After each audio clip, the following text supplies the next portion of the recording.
estás? Mi nombre es Nelson Vergara y te doy la bienvenida una vez más a este programa Re Cristiana Hoy. Y hoy vamos a tratar un tema bien interesante y es Dios y los milagros. Los creyentes creemos que Dios hace milagros, pero ¿cómo son estos milagros hoy en día? ¿Será que los milagros de hoy son como eran en el Antiguo Testamento o como eran en la iglesia primitiva?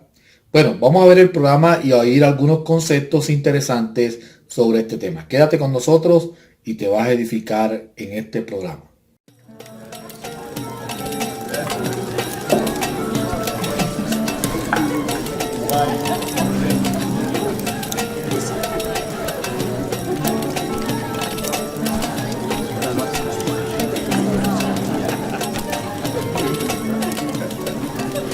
No tenemos más vino.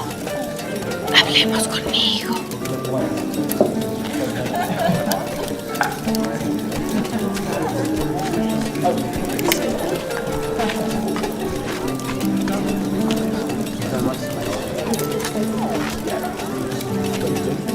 Tu madre viene a hablar contigo.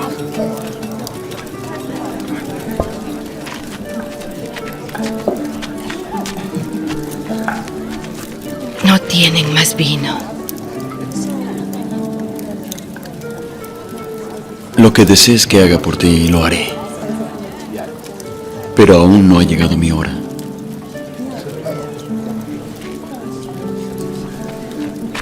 Todo lo que os diga que hagáis, ve y hazlo.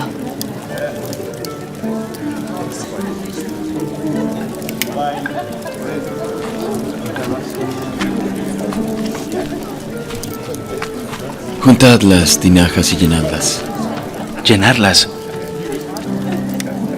con agua.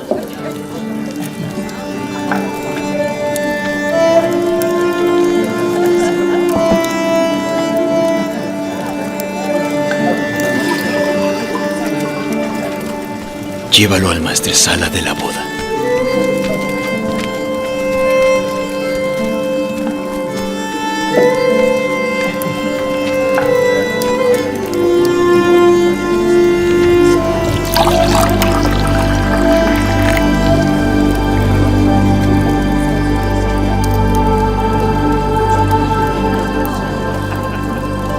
Esta es la primera fiesta a la que he ido, en la que el mejor vino se guardó para el final.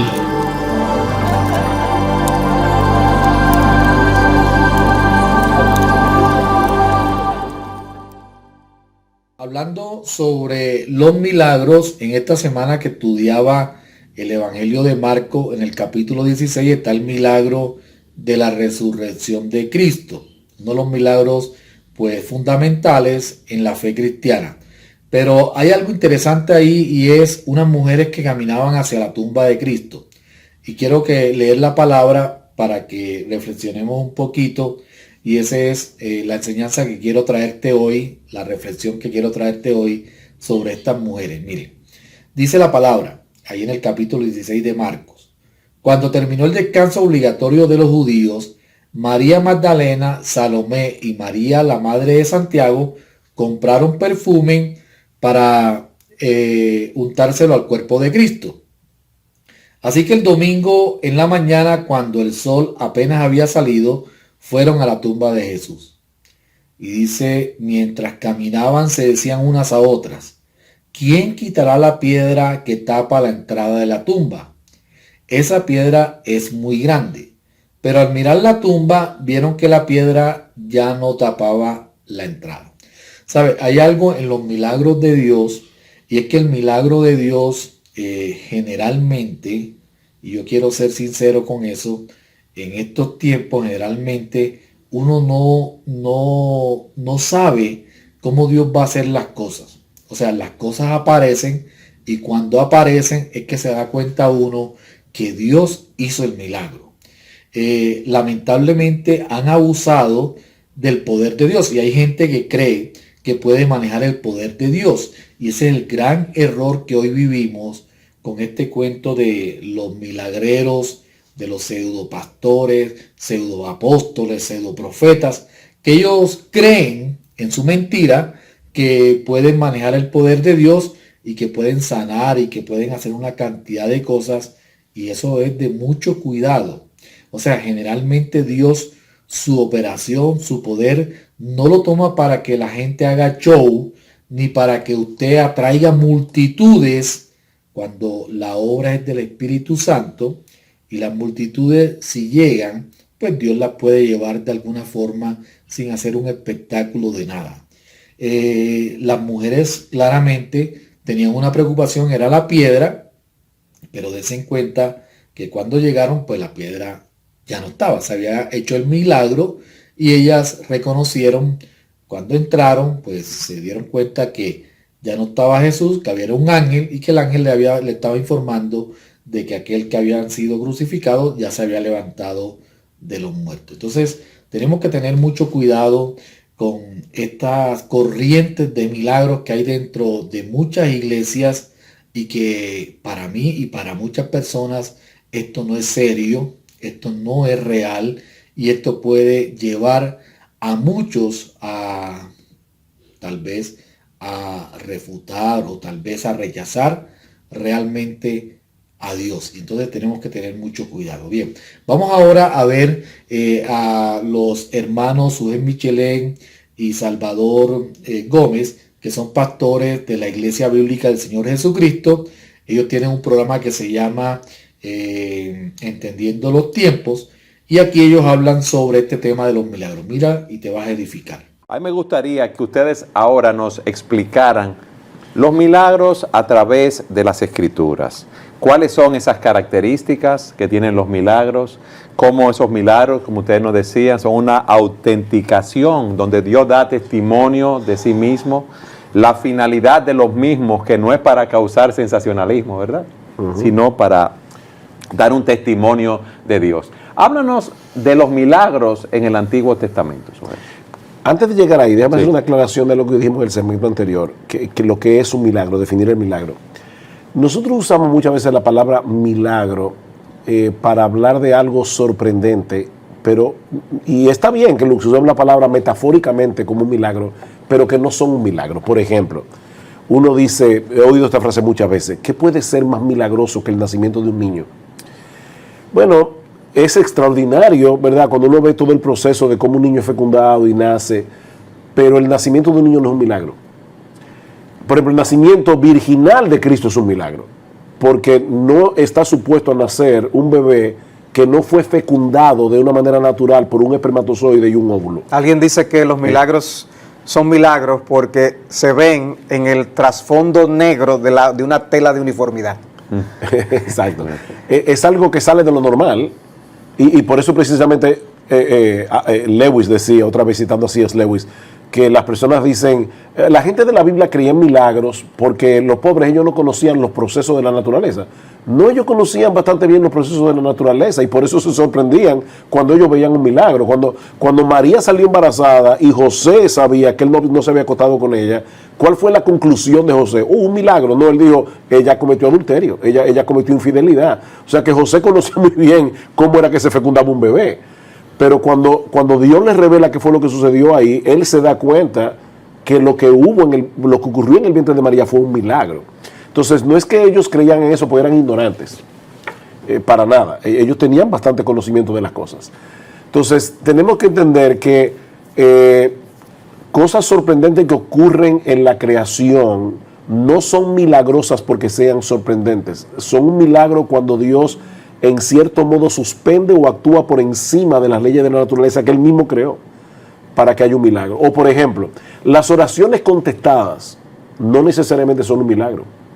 Dios contesta oraciones de los creyentes todos los días, cientos de oraciones, miles de oraciones. Millones, si lo vemos, ¿verdad?, todos los creyentes que hay en el mundo entero. Y la mayoría de esas respuestas de Dios no son milagrosas, pero son respuestas de parte de Dios. Entonces, es simplemente para aclarar eso. Cuando vamos al Antiguo Testamento, hay algo muy importante que debemos notar en la historia bíblica. Tú lees el Génesis y tú no ves un milagro o a nadie haciendo un milagro en el Génesis por ninguna parte. O sea, los patriarcas, que fueron aquellos que fundaron la historia de Israel, Abraham, Jacob, Isaac, ellos no hacían milagros.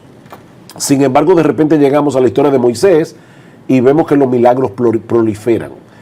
¿Cuál es la diferencia? La diferencia es que en el tiempo del Génesis Dios no estaba revelando las escrituras todavía. Dios daba revelación, pero la Biblia no había sido comenzada a escribir. La Biblia se comenzó a escribir con Moisés, que escribió el Pentateuco, que son los primeros 5 libros de la Biblia: Génesis, Éxodo, Levítico, Número, Deuteronomio. Entonces, vemos que los milagros proliferan en aquellos momentos cuando Dios trae un nuevo cúmulo de revelación que va a quedar por escrita en su palabra. Entonces, en el tiempo de Moisés proliferaron los milagros, se muere Moisés y hay una época en que los milagros son muy espaciados hasta que llegan los profetas como Elías y Eliseo, y ahí los milagros vuelven a proliferar otra vez porque esos milagros, como decíamos al principio, autentican al profeta de Dios.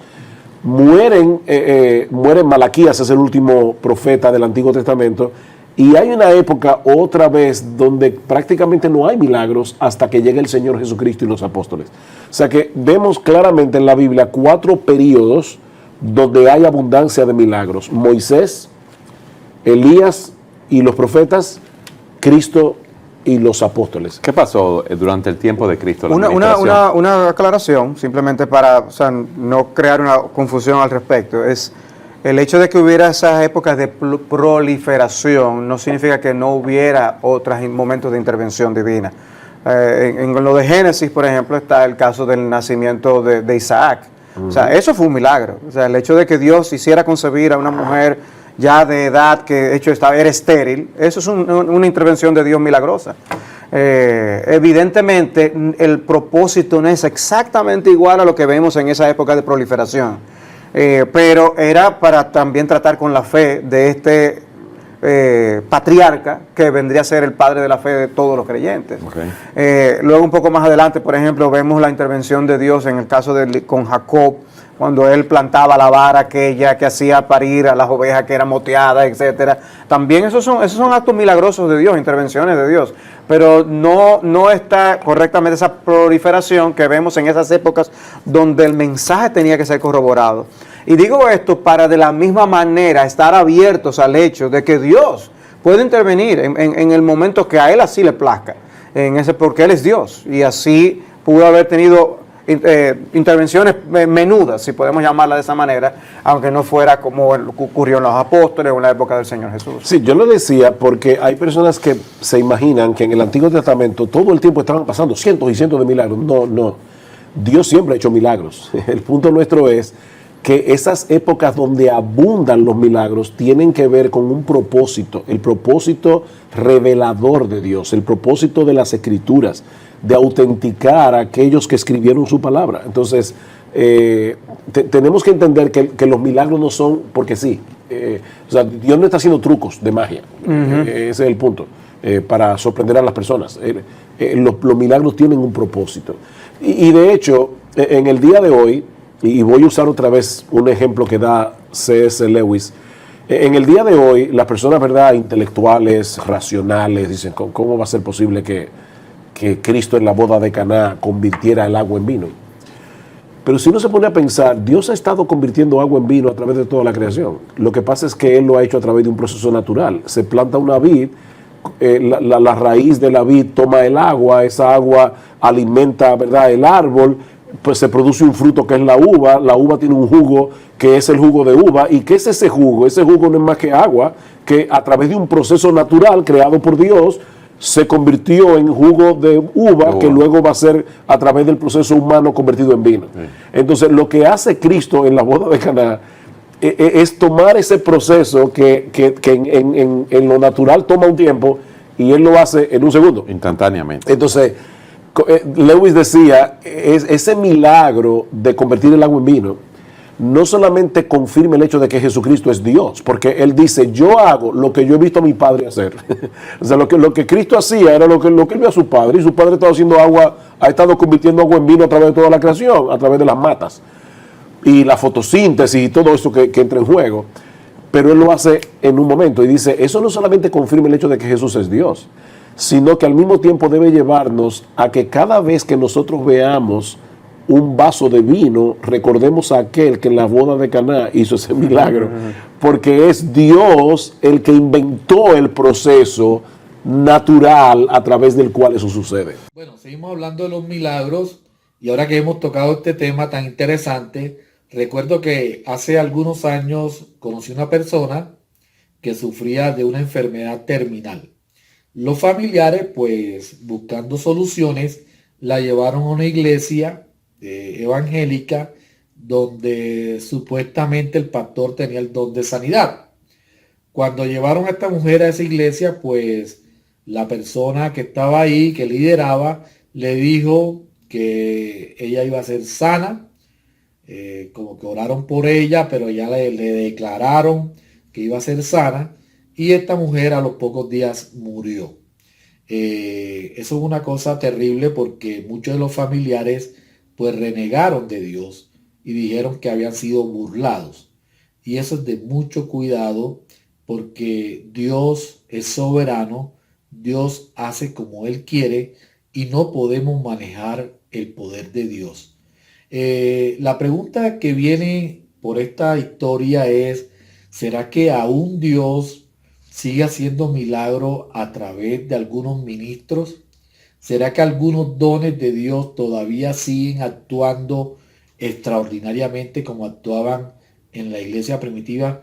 Bueno, voy a dejarle un video del pastor o profesor Lucas Alemán del seminario Máster, que es un seminario bautista reformado, y él nos va a explicar un poquito de si los dones cesaron, si los dones están activos.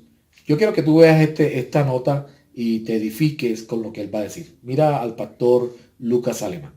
El cesacionismo afirma que los dones milagrosos como profecía, hablar en lenguas y sanidades fueron circunscritos al primer siglo. Estos dones fueron utilizados cuando los apóstoles establecían las iglesias y el Nuevo Testamento aún no había sido completado. A pesar de que no hay una declaración bíblica contundente que afirme que estos milagros y dones temporales cesaron, la Escritura como un todo permite que afirmemos que estos dones ya sirvieron su propósito y no son necesarios hoy de manera normativa en la vida de la Iglesia.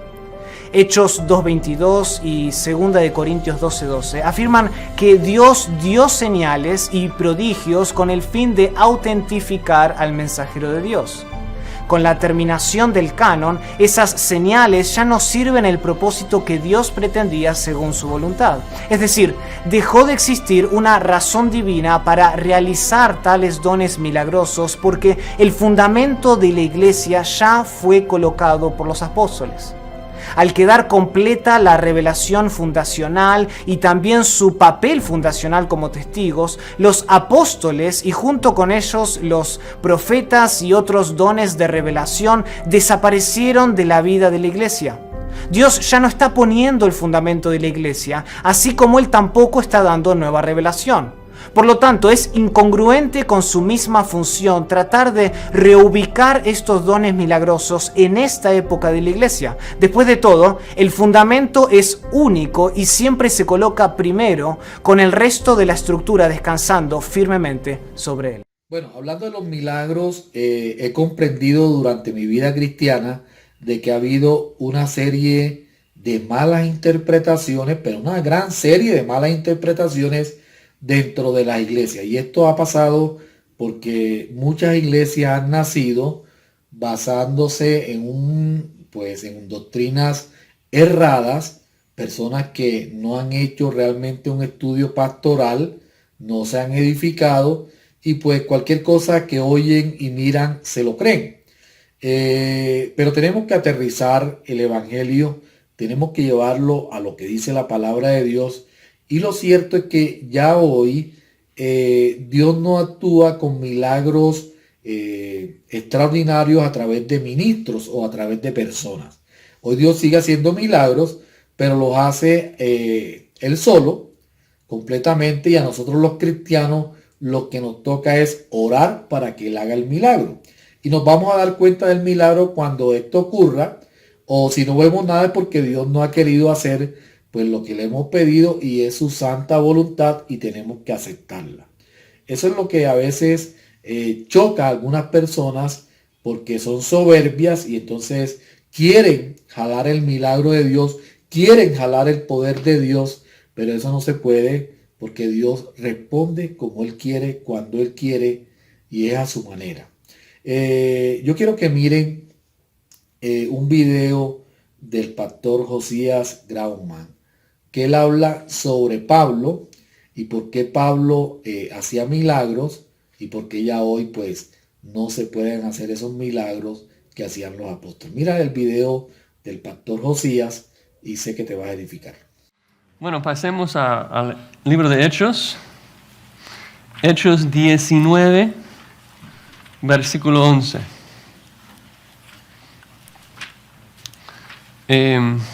Y vamos a tomar algunos minutos acá.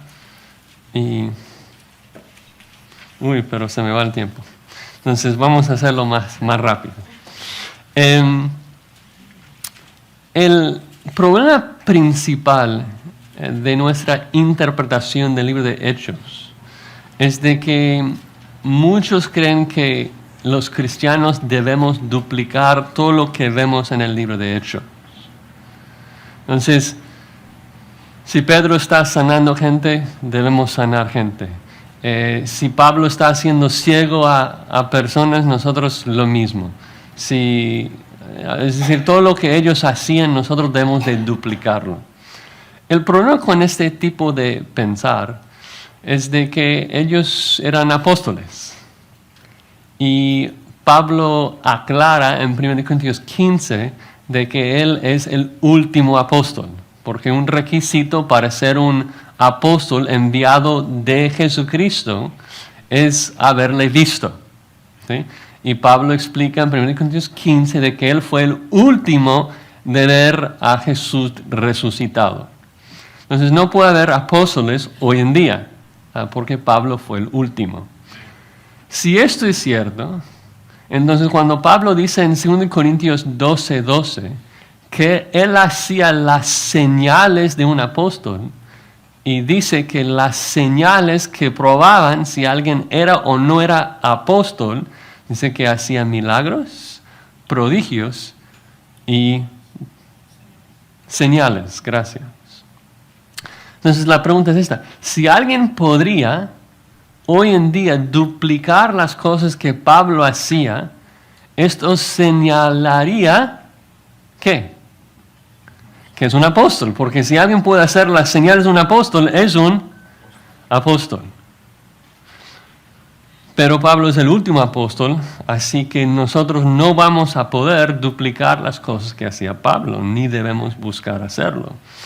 Ahí en Hechos 19, tenemos el versículo 11 que dice: y hacía Dios milagros extraordinarios por mano de Pablo, de tal manera que aún se llevaban a los enfermos los paños o delantales de su cuerpo, y las enfermedades se iban de ellos y los espíritus malos salían.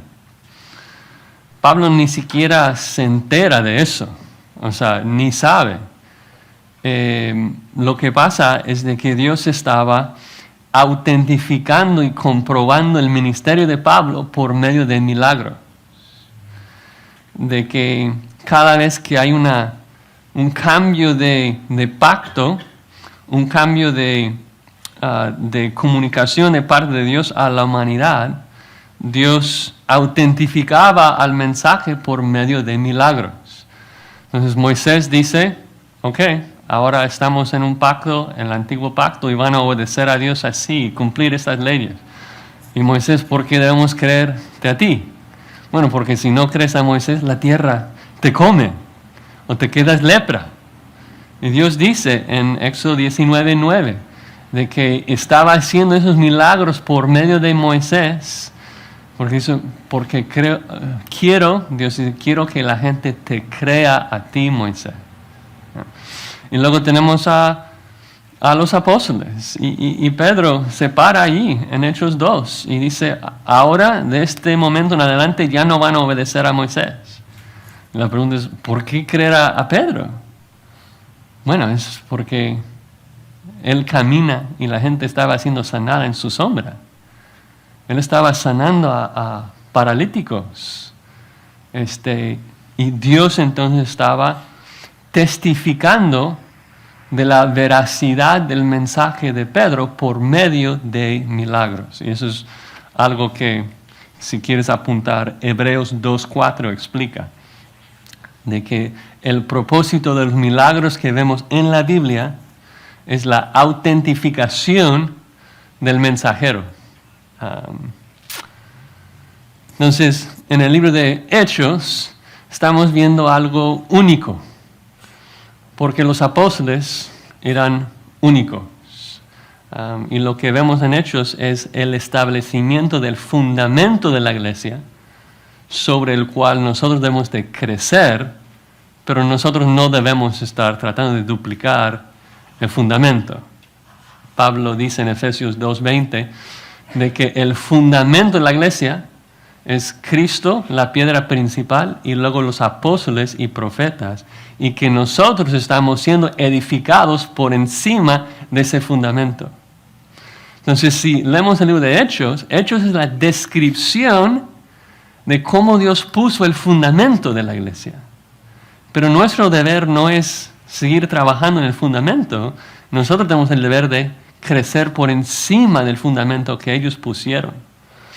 Entonces, cuando estamos leyendo Hechos, la idea no es tratar de duplicar todo lo que los apóstoles hacían. El punto es obedecer a los mandatos que nos aplican. Bueno, seguimos hablando de los milagros. Ha estado interesante el programa. Espero que les gusten los argumentos que han dado pues estos hombres de Dios. Pero hay una cosa bien interesante hoy en día en toda esta, yo le quiero llamar no locura del evangelio, sino locura de más de un loco que anda por ahí creyéndose que es el ungido de Dios, ¿sí? Y entonces, según ellos, tienen poderes. Yo me acuerdo que hace también, por allá a principios de los años 2000, fuimos un grupo de personas a ver un hombre de estos que sanaba, ¿sí? Sanaba, pero lo que vimos fue de todo menos una sanidad. O sea, vimos fue gente gritando, gente haciendo una cantidad de pues, yo no sé, demostraciones ahí, todas extrañas, pero no vimos a nadie que salió sano. Vi que llevaron unos paralíticos y ninguno caminó. O sea, comencé a dudar desde aquel entonces de que esto no era real. Y bueno, lamentablemente hoy todavía usted ve anuncios, ¿sí? Como si fuera una discoteca. Hoy, viernes de milagro. Hoy, tal día de milagro. Fulanito va a venir que nos va a hacer el milagro. Y la gente, pues, tontamente cree estas cosas y creen que pueden ir a ese sitio y que en ese sitio va a ocurrir un milagro y salen decepcionados completamente. Mire, eso es de mucho cuidado porque está uno tratando de manejar el poder de Dios y Dios sí es celoso con su poder. Entonces, lo único que podemos hacer es orar. Si hay un enfermo que lo llevan a la iglesia o si un hermano se enferma, si cualquier persona tiene una calamidad, pues ore a Dios. Sencillamente usted tiene pues la oración y dice la Biblia que la oración del justo puede mucho, así que ore y va a ver que Dios va a responder. Puede que Él lo sane, puede que no lo sane, puede que Él demore un tiempo para sanarlo. Eso va a ser una respuesta soberana de Dios y tenemos que acatarla. Yo quiero que mires ahora un video del pastor Miguel Núñez, donde él nos habla de la frivolidad de anunciar días de milagro. ¿Sí? Eso es bien, bien tremendo, porque yo lo he visto que lo ponen como para que la gente vaya. Y sabes que van muchos que han decepcionado, van otros a burlarse y esto no produce ningún resultado, porque acuérdate que el creyente se convierte por la operación del Espíritu Santo y eso es una cosa que Dios hizo desde antes de la creación del mundo y no por un hecho extraordinario esta persona va a caer a los pies de Cristo. No, acuérdese de que mucha gente vio a Cristo hacer milagros y después lo crucificó, sencillamente lo crucificó y hasta que el Espíritu Santo vino, hizo su operación en alguna de estas personas, fue que estas personas realmente se convencieron que Cristo es Dios, que Cristo es el Salvador. Entonces, los milagros muestran el poder de Dios, pero no es por el milagro que nosotros nos convertimos. Nosotros nos convertimos por la gracia del Señor, porque fuimos escogidos desde antes de la creación del mundo y porque el Espíritu Santo hizo la obra en nosotros. Veamos entonces al pastor Miguel Núñez ahora hablando sobre la frivolidad de anunciar día de milagro. Mira el video y edifícate. No es infrecuente escuchar en la radio a un locutor que ha recibido instrucción de parte de uno o más pastores para anunciar días de milagros en su iglesia o en un evento en particular. Nosotros, el hombre, está programando a Dios y le está diciendo a Dios qué día Él puede hacer milagros y se está anunciando entonces de antemano la realización de dichas obras sobrenaturales. Nosotros no negamos que Dios continúa haciendo milagros. Nosotros creemos que el Dios que hizo milagros ayer lo sigue haciendo en el día de hoy, pero no a la manera como el hombre piensa hoy en día y no a la manera como el hombre quiere diseñarlo tampoco. Creo que es un egocentrismo y un antropocentrismo pensar que el hombre puede dictaminar el día que Dios ha de descender para hacer milagros en un evento en particular. Parte de la problemática de aquellos que piensan de esa manera fue la problemática del pueblo judío. Cuando el apóstol Pablo fue a la iglesia de los Corintios, él les dijo de una manera muy clara, les explicó cómo los judíos querían señales, continuamente estuvieron pidiéndole a Cristo que le hiciera una señal más, y en una ocasión Cristo le anunció que ya no habría más señales y que la única señal sería la misma señal que se dio en los tiempos de Jonás, como estuvo en el vientre de un gran pez 3 días y 3 noches, y que de esa misma manera el Hijo del Hombre estaría en el corazón de la tierra por 3 días y 3 noches. Pero Pablo categóricamente le dice a esos corintios: los judíos piden señales y los griegos siempre están detrás de sabiduría. Pero nosotros no estamos tratando ni de hacer señales ni de buscar sabiduría. Nosotros predicamos a Cristo y a este crucificado, a ese Cristo que fue una piedra de escándalo o un tropezadero para los judíos, pero que para los gentiles no era más que una necedad. De esa forma, el predicador de hoy en día necesita recordar que su púlpito tiene que ser cristocéntrico. Su enseñanza, su predicación, toda su vida, toda su iglesia debiera tener una orientación cristocéntrica. Las señales no producen fe, no lo hicieron en el pueblo judío y no lo están haciendo hoy. La palabra de Dios es la que produce la fe en el hombre, porque la fe viene por el oír y el oír por la palabra de Cristo. Recuerda. Bien, se nos acabó el tiempo y ya vamos a concluir el programa. Espero que te hayas edificado con el tema de hoy, de Dios y los milagros. Yo recuerdo muchas cosas de los milagros. Para mí no fue algo aparte estos movimientos de milagros.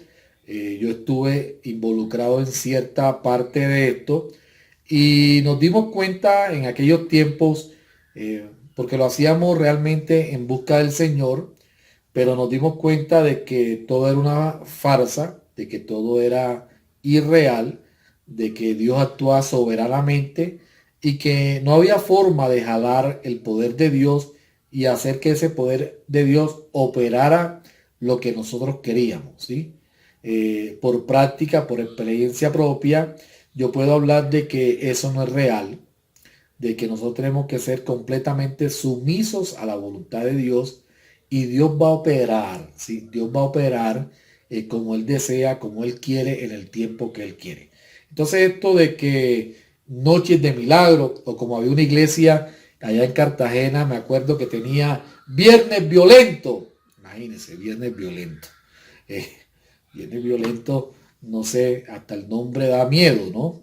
Pero nosotros íbamos a viernes violento porque íbamos a ver qué pasaba ahí, si realmente había milagro, y pues no veíamos más nada, sino un culto más, donde, bueno, las personas adoraban a Dios y todo, pero no veíamos nada diferente, ¿sí? O sea, realmente no había nada diferente, era más un letrero, un jingle, una promoción para que la gente fuera, pero a la hora del té pues no había nada de extraordinario. Empezamos nosotros en el Evangelio en aquella época, estábamos bastante inmaduros y entonces creíamos todas estas cosas que parecían sorprendentes, pero realmente pues era un engaño. Así que, hermano y amigo, te motivo a que busques, a que leas, a que entiendas, a que comprendas y a que busques personas que te edifiquen sanamente y realmente aterrices el Evangelio, porque el Evangelio realmente es aterrizado y todas estas locuras te pueden llevar a problemas bien graves si sigues creyendo que tú puedes manejar el poder de Dios o que alguien que está a tu lado puede profetizar o puede hacer alguna de estas proezas que ya hoy en día pues realmente ya Dios no se las permite a nadie, sino solamente a Él, y tenemos que ser consecuentes con su voluntad. Bueno, hermano y amigo que viste este programa, espero que Dios te bendiga, que te haya edificado, y no me queda más que decirte que nos volvemos a ver en un próximo programa. Que Dios te bendiga y chao.